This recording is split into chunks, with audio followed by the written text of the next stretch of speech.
Hey everyone, Metaphor ReFantazio, or however you pronounce that, as I know I'm probably butchering it, demo is now available. This is getting mixed reactions because performance is a little bit crazy for what it is, but the art style is also going on a little bit of a different direction. Those who are familiar with Persona will recognize the art and game style, as well as fans of Shin Megami Tensei, which I got very wrong for version 5. And that's because the settings on this default to 125% for some reason, and we don't get a lot of choice. But putting VSync off, keeping it at 60 frames per second, dropping that render scale to 100%, and keeping ambient occlusion off, we do mostly get 60 frames per second through a lot of those boss fights, and also just through general gameplay.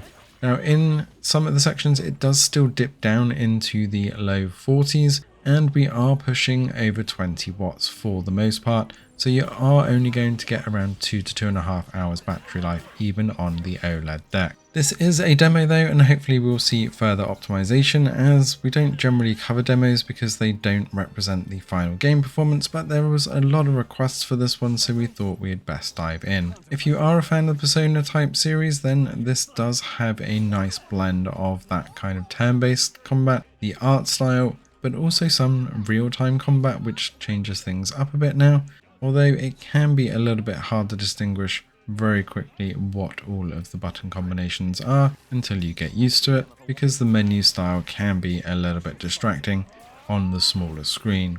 Overall though, performance does feel quite good, but very early on you enter one of the main cities, and I'm sure I'm on my way back there. This is actually a really long demo, up to 5 hours of actual gameplay. Oh, and the progress does carry on over to the main game if you wanted to as well. But very early on you do enter into this city, and performance is all over the place. As you can see here, during some of the cutscenes and while you're in the middle of this town, performance bottoms out at 24 to 26 frames per second. But when we are looking at the window, it's around 60 again. But if we see this building in the background, and even when you're running around, if you put this building in the background, it just absolutely tanks the frame rate. Fortunately, it doesn't actually feel too bad, and if you don't have that FPS counter up, you're probably not going to notice that much.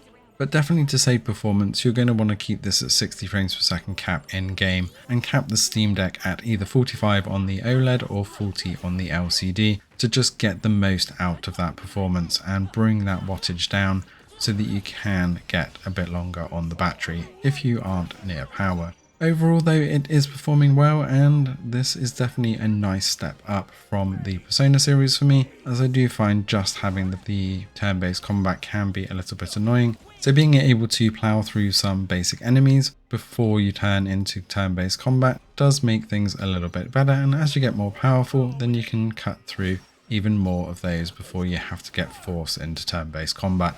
Let us know in the comments below if you can be diving into this one. I'll definitely check out the full release once it hits as well. Thanks for watching, and see you in the next one.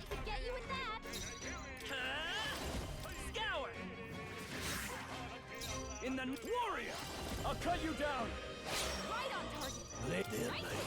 Crystallize. Got them right in The freedom of a wanderer. Through here. Die hard.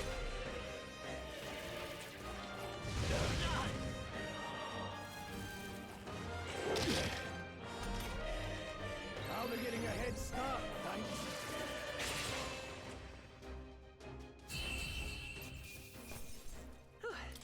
We did it. The new power to